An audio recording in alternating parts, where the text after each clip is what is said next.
जय श्री कृष्ण। आगे का वर्णन। सारा वैदिक ज्ञान अमोघ है और हिंदू इस ज्ञान को पूर्ण तथा अमोघ मानते हैं। उदाहरणतः गोबर पशुमल है और स्मृति या वैदिक आदेश के अनुसार यदि कोई पशुमल का स्पर्श करता है तो उसे शुद्ध होने के लिए स्नान करना पड़ता है, लेकिन वैदिक शास्त्रों में गोबर को पवित्र करने वाला माना गया है। इसे विरोधाभास कहा जा सकता है, लेकिन यह मान्य है क्योंकि यह वैदिक आदेश है और इसमें संदेह नहीं कि इसे स्वीकार करने पर किसी प्रकार की त्रुटि नहीं होगी। अब तो आधुनिक विज्ञान द्वारा यह सिद्ध किया जा चुका है कि गाय के गोबर में समस्त कीटाणुनाशक गुण पाए जाते हैं। अतएव वैदिक ज्ञान पूर्ण है क्योंकि यह समस्त संशयों एवं त्रुटियों से परे है और भगवत गीता समस्त वैदिक ज्ञान का सार है। वैदिक ज्ञान शोध का विषय नहीं है। हमारा शोध कार्य अपूर्ण है क्योंकि हम अपूर्ण इंद्रियों के द्वारा शोध करते हैं। हमें पूर्ण ज्ञान को स्वीकार करना होगा जो जैसा कि भगवत गीता में बताया गया है परंपरा द्वारा हम तक पहुंचता है। हमें ज्ञान को परंपरा के उपयुक्त स्रोत से ग्रहण करना होता है। जो परंपरा परम आध्यात्मिक गुरु साक्षात भगवान से प्रारंभ होती है और गुरु शिष्यों की यह परंपरा आगे बढ़ती जाती है। छात्र के रूप में अर्जुन भगवान कृष्ण से शिक्षा ग्रहण करता है और उनका विरोध किए बिना वह कृष्ण की सारी बातें स्वीकार कर लेता है। किसी को भगवत गीता के एक अंश को स्वीकार करने और दूसरे अंश को अस्वीकार करने की अनुमति नहीं दी जाती। हमें भगवत गीता को बिना किसी प्रकार की टीका टिप्पणी, बिना घटाए बढ़ाए तथा विशद वस्तु में बिना किसी मनोकल्पना के स्वीकार करना चाहिए। गीता को वैदिक ज्ञान की सर्वाधिक पूर्ण प्रस्तुति समझना चाहिए। वैदिक ज्ञान दिव्य स्रोतों में प्राप्त होता है और स्वयं भगवान ने पहला प्रवचन किया था। भगवान द्वारा कहे गए शब्द अपौरुष्य कहलाते हैं, जिसका अर्थ है कि वे 4 दोषों से मुक्त संसारी व्यक्ति द्वारा कहे गए शब्दों से भिन्न होते हैं।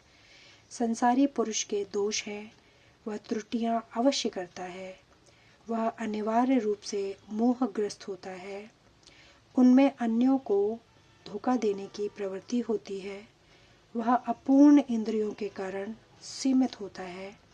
इन 4 दोषों के कारण मनुष्य सर्वव्यापी ज्ञान विषयक पूर्ण सूचना नहीं दे पाता।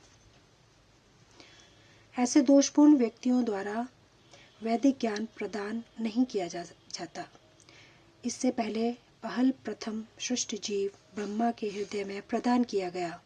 फिर ब्रह्मा ने इस ज्ञान को अपने पुत्रों द्वारा शिष्यों को उसी रूप में प्रदान किया जिस रूप में उन्हें भगवान से प्राप्त हुआ था। भगवान पूर्ण रूप है और उनका प्रकृति के नियमों के वशीभूत होने का प्रश्न ही नहीं उठता। अतएव मनुष्य में यह समझने जितनी बुद्धि तो होनी ही चाहिए कि भगवान ही इस ब्रह्मांड की सारी वस्तुओं के एकमात्र स्वामी हैं। वे ही आदि सृष्टा तथा ब्रह्मा के भी सृजन करता है। 11वें अध्याय में भगवान को प्रपितामह के रूप में संबोधित किया गया है, क्योंकि ब्रह्मा को पितामह कहकर संबोधित किया गया है और वे तो इन पितामह के भी सृष्टा हैं। अतएव किसी को अपने आप को किसी भी वस्तु का स्वामी होने का दावा नहीं करना चाहिए। उसे केवल उन्हीं वस्तुओं को स्वीकार करना चाहिए जो उसके पोषण के लिए भगवान ने हिस्से में दी है। भगवान द्वारा हमारे हिस्से में लिखी गई वस्तुओं को किस तरह काम में लाया जाए, इसके अनेक उदाहरण प्राप्त हैं। इनकी भी व्याख्या भगवत गीता में हुई है। प्रारंभ में अर्जुन ने निश्चय किया था कि वह कुरुक्षेत्र के युद्ध में नहीं लड़ेगा। यह उसका अपना निर्णय था। अर्जुन ने भगवान से कहा कि वह अपने ही संबंधियों को मारकर राज्य का भोग नहीं करना चाहता। यह निर्णय शरीर पर आधारित था। क्योंकि वह अपने आप को शरीर मान रहा था और अपने भाइयों, भतीजों, सालों, पितामहों आदि को शारीरिक संबंध या विस्तार के रूप में ले रहा था। अतएव वह अपनी शारीरिक आवश्यकताओं को तुष्ट करना चाह रहा था। भगवान ने भगवत गीता का प्रवचन इस दृष्टिकोण को बदलने के लिए ही किया है और अंत में अर्जुन भगवान के आदेशानुसार युद्ध करने का निश्चय करते हुए कहता है कि करिष्ये वचन तव, मैं आपके वचन के अनुसार ही करूँगा। इस संसार में मनुष्य बिल्लियों तथा कुत्तों के समान लड़ने के लिए नहीं है। मनुष्यों को मनुष्य जीवन की महत्ता समझकर सामान्य पशुओं की भांति आचरण करना बंद कर देना चाहिए। मनुष्य को अपने जीवन के उद्देश्य को समझना चाहिए और इसका निर्देश सभी वैदिक ग्रंथों में दिया गया है, जिसका सार भगवत गीता में मिलता है। वैदिक ग्रंथ मनुष्यों के लिए है, पशुओं के लिए नहीं। एक पशु दूसरे पशु का वध करे तो कोई पाप नहीं लगता, लेकिन यदि मनुष्य अपनी अनियंत्रित स्वादेंद्रिय की दृष्टि से पशुवध करता है तो वह प्रकृति के नियम को तोड़ने के लिए उत्तरदायी है। भगवत गीता के स्पष्ट रूप में प्रकृति के गुणों के अनुसार 3 प्रकार के कर्मों का उल्लेख है: सात्विक कर्म, राजसिक कर्म और तामसिक कर्म। इसी प्रकार आहार में के भी 3 भेद हैं: सात्विक आहार, राजसिक आहार तथा तामसिक आहार। इन सबका विशद वर्णन हुआ है और यदि हम भगवत गीता के उपदेशों का ठीक से उपयोग करें तो हमारा संपूर्ण जीवन शुद्ध हो जाए और अंततः हम अपने गंतव्य को प्राप्त कर सकेंगे, जो इस भौतिक आकाश से परे है। वह गंतव्य स्थान सनातन आकाश का नित्य चिन्मय आकाश कहलाता है। इस संसार में हम पाते हैं कि प्रत्येक पदार्थ क्षणिक है।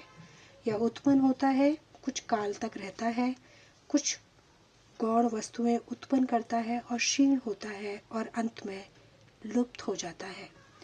भौतिक संसार का यही नियम है, चाहे वह इस शरीर का दृष्टांत ले या फल या किसी अन्य वस्तु का। किंतु इस क्षणिक संसार में से परे एक अन्य संसार है जिसके विषय में हमें जानकारी है। उस संसार में अन्य प्रकृति है जो सनातन है। जीव को भी सनातन बताया गया है और 11वें अध्याय में भगवान को भी सनातन बताया गया है। हमारा भगवान के साथ घनिष्ठ संबंध है और चूंकि हम सभी गुणात्मक रूप से एक है, सनातन धाम, सनातन भगवान तथा सनातन जीव। अतएव गीता का सारा अभिप्राय हमारे सनातन धर्म को जागृत करना है, जो कि जीव की शाश्वत वृत्ति है। हम अस्थायी रूप से विभिन्न कर्मों में लगे रहते हैं, किंतु यदि हम इन क्षणिक कर्मों को त्याग कर परमेश्वर द्वारा प्रस्तावित कर्मों को ग्रहण कर लें तो हमारे ये सारे कर्म शुद्ध हो जाएं।